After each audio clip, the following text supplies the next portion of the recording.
Mathura Amarnath girls degree college द्वारा 21 अप्रैल को एक दिवसीय सेमिनार किया जाएगा। आयोजन छात्राओं की उच्च शिक्षा के लिए विख्यात संस्था अमरनाथ गर्ल्स डिग्री कॉलेज में अरविंद सोसाइटी एवं कॉलेज को शिक्षा संकाय के संयुक्त तत्वाधान में शिक्षाविदों का एक सेमिनार आगामी दिनांक 21 अप्रैल 2023 को आयोजित होने जा रहा है। इसमें दिल्ली विश्वविद्यालय से भीमाशी जैन, डॉक्टर सत्यम रवि द्विवेदी, डॉक्टर मनीष अमेरिका से, डॉक्टर शाह मोह भारत कोश के फाउंडर एडिटर आदित्य चौधरी एवं विख्यात योगाचार्य दिनेश चतुर्वेदी भाग लेने के लिए आ रहे हैं।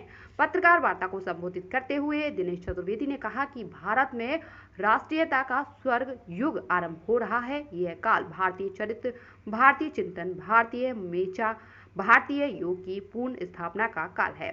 हम मथुरावासी शौचालयशाली हैं कि यह मथुरा नगरी योगेश्वर भगवान श्री कृष्ण की जन्मस्थली है। ये प्रेस वार्ता हमारे यहाँ श्री अरविंद सोसाइटी और अमरनाथ गर्ल्स डिग्री कॉलेज मिलकर के भारतीय राष्ट्रीयता का पुनरोदय सांस्कृतिक और आध्यात्मिक संदर्भ में ये प्रेस वार्ता आयोजित की गई है। और योग भारतीय संस्कृति के पुनरोदय का एक मूल आधार है। अतः हमारे बीच में माननीय दिनेश चतुर्वेदी जी आज बैठे हुए हैं और इसमें दिल्ली यूनिवर्सिटी से काफ़ी विद्वान आ रहे हैं। मथुरा की जितने भी कॉलेज यूनिवर्सिटीज़ हैं वहाँ से विद्वान पधारेंगे और कुछ मेहमान हमारे अमेरिका से भी आ रहे हैं, क्योंकि लक्ष्य है, यह समय आ गया है कि हम भारतीय संस्कृति के पुनर्निर्माण का कार्य करें। यही कार्य श्री अरविंद सोसाइटी कर रही है इस सेमिनार के माध्यम से और अमरनाथ गर्ल्स डिग्री कॉलेज। ये सेमिनार कब और किस समय पर होगा? ये 21 अप्रैल को होगा, प्रातः 11 बजे आरंभ होगा। आप सभी लोग सादर आमंत्रित हैं। लगभग दोपहर में 3 बजे समाप्त होगा, 4 बजे तक। इसका उद्देश्य क्या है? इसका उद्देश्य है कि भारत में जो राष्ट्रीयता का पुनरुदय हो रहा है उसमें जो हमारा बौद्धिक वर्ग है, जो नई खोज हो रही है, नई शोध हो रहे हैं। मीनाक्षी जी ने अभी कृष्णा करके एक पुस्तक लिखी है, वो यहाँ प्रदर्शित करेंगी।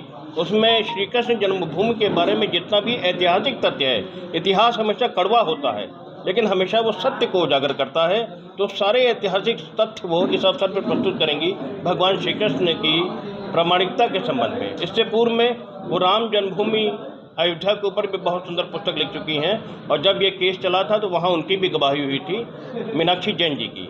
वो हमारे बीच में मुख्य वक्ता होंगी। इस कार्यक्रम में कितने लोगों को उपस्थित होने की संभावना है? इस कार्यक्रम में हमारे जो मुख्य वक्ता हैं वो 6 हैं, जिसमें माननीय दिनेश चतुर्वेदी जी और मैं भी शामिल हैं, और उसके साथ साथ में लगभग 100 हमारे विद्वान प्रतिनिधि होंगे जो इस कार्यक्रम में भाग लेंगे। और अमरनाथ गर्ल्स डिग्री कॉलेज की 20 चुनी हुई जो बीएड की प्रशिक्षु अध्यापिकाएँ हैं वो भी इसमें सम्मिलित होंगी। सबसे अच्छा समय तो सुबह ब्रह्म मुहूर्त, सबसे इधर देखो, या फिर कोई भी ऐसा समय यदि आप शाम को भी करना चाहें तो आपका जो पेट है, अनिवार्यता ये कि आपका पेट खाली होना चाहिए। पहली अनिवार्यता, पेट आपका खाली हो, आपका यूरिनरी ब्लैडर है वो भी खाली होना चाहिए। और मैं तो कहता हूँ सबसे पहली अनिवार्यता प्राणायाम का नाम लेने से भी पहले ये ही होनी चाहिए कि ये जितना आपका जो अपर चैम्बर है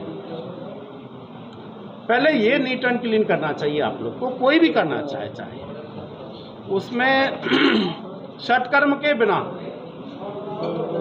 अभ्यास में कुछ उपलब्ध हो पाना मुझे नहीं लगता है संभव है। मैं एक आपको श्लोक के माध्यम से उदाहरण दे देता हूँ हठयोग प्रदीपिका का, कि षटकर्म त्रिगत स्थौल्य कफ दोष मलादिक प्राणायाम तथा कुर्यात अनायासेन सिद्ध्यति। षटकर्म त्रिगत, षटकर्म के द्वारा पहले कफ आदि जो दोष हैं, स्थूलता है, मोटापा है, पहले इसको समन करें, समाप्त करें। प्राणायाम तथा कुर्यात, उसके बाद यदि प्राणायाम का अभ्यास करेंगे तो अनायासेन सिद्ध्यति, अनायासी थोड़े में उसकी सिद्धि आपको प्राप्त हो जाती है। षटकर्म क्या है? षटकर्म महर्षि पतंजलि ने अष्टांग योग लिखा, उसमें षटकर्म है यम नियम, नियम में शौच, और शौच के अंतर्गत है षटकर्म धोती, नेति, बस्ती, नौली, त्राटक, कपालभाति। उसमें शरीर की अंदर से पूरी शुद्धि की जाती है, सफाई की जाती है। वो विस्तार से आप लोग पढ़ लेंगे खोल करके। ऐसा करने के बाद महापुरुष ऐसा कहते हैं कि आसन और प्राणायाम करने की पात्रता शरीर में आती है।